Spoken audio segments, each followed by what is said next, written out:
அல்லாஹ்வுக்காக சொல்கிறேன். ரசூலுல்லாஹ் சொன்னாங்க, வலா ததுஉ அலா அவுலாதிக்கும், உங்களோட புள்ளகளுக்கு எதிராக துஆ கேட்காதீங்கன்னு சொன்னாங்க. உங்களோட புள்ள எவ்வளவு மோசமானவனாக இருக்கட்டும், உங்களுடைய பிள்ளைகள் எவ்வளவு மோசமான செயல்களை செய்யட்டும், அல்லாஹ்வுக்காக உங்களோட வாயால அந்த புள்ளைக்கு எதிராக துஆ கேட்காதீங்க, அந்த புள்ளைக்கு எதிராக பதுவா செய்யாதீங்க. அல்லாஹ்ட்ட கையேந்தி கேளுங்க, யா அல்லாஹ் என்ற புள்ள சொல் பேச்சு கேட்குது இல்லையா, அல்லாஹ் என்ற புள்ளைய நல்ல புள்ளையாக ஆக்கு, என்ற புள்ளைக்கு நேரான வழியை காட்டு. உங்களோட புள்ள வளர்ந்து வந்து உங்களை ஊட்ட விட்டு விரட்டினாலும் அந்த புள்ளைக்கு பதுவா செய்யாதீங்க. அல்லாஹ்ட்ட சொல்லுங்க, யா அல்லாஹ் என்ற புள்ளைக்கு நல்ல ஹிதாயத்தை கொடு, நல்ல நேர்வழியை கொடுன்னு துஆ கேளுங்க. உங்களோட புள்ள படிக்கிறதுக்கு களவு பண்ணுதா, ஓதுறதுக்கு களவு பண்ணுதா, புள்ளைக்கு வாய்க்கு வந்த மாதிரி ஏசாதீங்க, எரும மாடுன்னு திட்டாதீங்க. யா அல்லாஹ் என்ற புள்ளைக்கு நல்ல அறிவை கொடு, யா அல்லாஹ் என்ற புள்ளைக்கு படிப்புல ஓதல்ல நல்ல ஆசை ஆர்வத்தை கொடுன்னு துஆ கேளுங்க. உங்களோட புள்ள தொலை போகுது இல்லையா, அடிங்க, பிரச்சனை கிடையாது. ஆனா வாயால ஏசாதீங்க, புள்ளைக்கு பதுவா செய்யாதீங்க. அல்லாஹ்ட்ட துஆ கேளுங்க, யா அல்லாஹ் என்ற புள்ளைய 5 நேரம் தொழுகிற புள்ளைய ஆக்கிரு. சுருக்கம், உங்களோட புள்ள என்ன தவறு செஞ்சாலும் உங்களோட புள்ளதான் அது, உங்களோட புள்ளதான் அது. அந்த புள்ளைக்கு ஏசி பதுவா செஞ்சு இன்னும் நாசமாக்காதீங்க. அல்லாஹ்ட்ட கையேந்தி கேட்டு, யா அல்லாஹ் என்ற புள்ளைய சாலிகான புள்ளைய ஆக்குன்னு கேளுங்க. ஏன் தெரியுமா, ரசூலுல்லாஹ்ட காலத்துல ஒரு மனிதரு மதுபானம் குடிச்சிடுறாரு. மதுபானம் குடிச்சவருக்கு ஹத் அடிக்கணும். சஹாபாக்கள் என்ன செய்யறாங்க, ஹத் அடிக்க வந்த நேரம் செருப்பால் அடிக்கிறாங்க, உடுப்ப முறுக்கி உடுப்பால் அடிக்கிறாங்க, கம்பால் அடிச்சாங்க, கையால அடிச்சாங்க. இதெல்லாம் ரசூலுல்லாஹ் பார்த்துக்கிட்டு இருந்தாங்க. செருப்பால அடிக்காதீங்கன்னு சொல்லல ரசூலுல்லாஹ். அடிக்கிறதெல்லாம் முடிஞ்சிட்டு அவர் தௌபா செஞ்சவரா திரும்பி போறாரு. ஒரு நபித்தோழர் சொன்னார், அஹ்ஸாக்கல்லாஹ், அல்லாஹ் உன்னை கேவலப்படுத்தட்டும்னு சொன்னாரு. எப்படி அடிச்சாங்க, செருப்பால அடிச்சாங்க, உடுப்ப முறுக்கி அடிச்சாங்க, கையால காலால அடிச்சாங்க. எல்லாம் பார்த்து கொண்டிருந்த ரசூலுல்லாஹ் அவர் ஒரு வார்த்தை சொன்னாரு பாருங்க, அல்லாஹ் உன்னை கேவலப்படுத்தட்டும். அதை சொல்லும் பொழுது ரசூலுல்லாஹ் சொன்னாங்க, அப்படி சொல்லாதீங்க, அப்படி சொல்லாதீங்க, அந்த மனிதனுக்கு எதிராக ஷைத்தானுக்கு உதவி பண்ணாதீங்க என்று சொன்னாங்க. அர்த்தம் என்ன தெரியுமா, நீங்க உங்களோட புள்ளைக்கு எதிராக துஆ செய்றீங்களா, உங்களோட புள்ளைக்கு பதுவா செய்றீங்களா, நீங்க ஷைத்தானுக்கு ஹெல்ப் பண்றீங்க. உங்களோட புள்ளைய நாசமா போன்னு சொன்னா அது நாசமா போகும், ஷைத்தான்ட வழியில போகும்.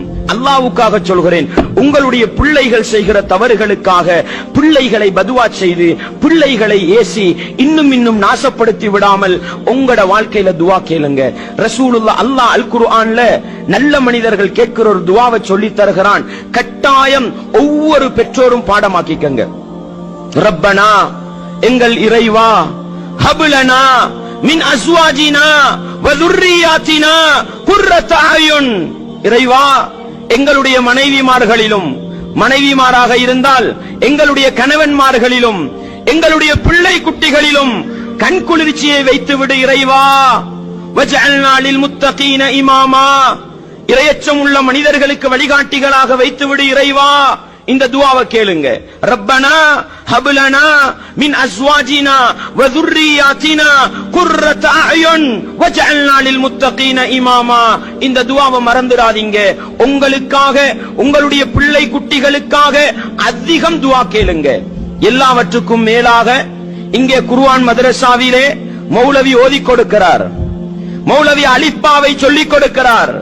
சில நேரம் உங்களோட வீட்டுல ஏபிசிடிக்கும் ஆனா ஆவண்ணாவுக்கும் கொடுக்கிற முக்கியத்துவம் அலிஃபாவுக்கு கொடுக்கப்படுறதில்ல. கொடுக்கப்படுதா? அல்லாஹ்வுக்காக சொல்கிறேன், அவங்க குர்ஆன் மதரசால ஓதுற மாதிரி ஓதட்டும்.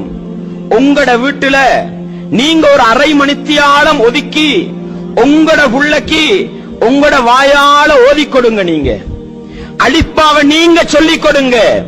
ரசூலுல்லாஹ் சொன்னாங்க, ஒரு மனிதன் மரணித்து விட்டால், இதா மாத்தல் இன்சான் இன்கதா அமலுஹு இல்லா மின் ஸலாஸ், ஒரு மனிதன் மரணித்து விட்டால் அவனுக்கும் அவனுடைய அமல்களுக்கும் இடையிலான தொடர்பு அப்படியே முடிந்துவிடும் 3 விடயங்களை தவிர. நீங்க மௌத்தா போனாலும் 3 விஷயத்துல உங்களுக்கு நன்மை தொடர்ந்து வந்து கொண்டிருக்கும். ரசூலுல்லாஹ் சொன்னாங்க, சதகத்தின் ஜாரியா, ஒரு மனிதன் செய்கின்ற நிரந்தரமான தர்மம், ஒரு கிணறு தோன்ற மாதிரி, ஒரு மஸ்ஜிது கட்டி கொடுக்கிற மாதிரி நிலையான ஒரு தர்மம். இரண்டாவது சொன்னாங்க, அவ் இல்மின் யுன்தஃபஉ பிஹி, பயன் பெறப்படக்கூடிய கல்வியை விட்டுட்டு போறீங்க. நீங்க ஒரு புள்ளைக்கு ஒரு அலிஃபாவை சொல்லி கொடுத்தீங்க, அல்லாஹும்ம பிஸ்மிக்க அமூத்து வாஹியான்னு சொல்லி கொடுத்தீங்க. நீங்க மௌத்தா போனாலும் அதை சொல்ல சொல்ல உங்களோட கபருக்கு நன்மை வந்து கொண்டிருக்கும். மூன்றாவது ரசூலுல்லாஹ் சொன்னாங்க, அவ் வலதின் சாலிஹின் யதுஉ லஹுன்னு சொன்னாங்க.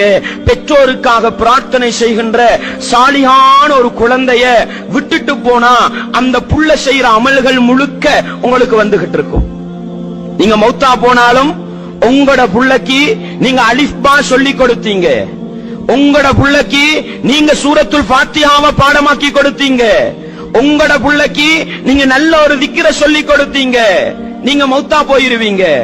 உங்களோட புள்ள சும்மா குர்ஆன் எடுத்து என்ற உம்மா தானே எனக்கு ஓதி தந்தாங்க, அல்ஹம்துலில்லாஹி ரப்பில் ஆலமீன் சொல்லி தந்தாங்களேன்னு உங்களோட புள்ள ஓதும் காலமெல்லாம் உங்களோட கபருக்கு நன்மை தேடி வந்து கொண்டிருக்கும். சாப்பிடுகிற பொழுது புள்ள வலது கையால சாப்பிடு மகனே என்று சொல்லி கொடுத்தீங்க.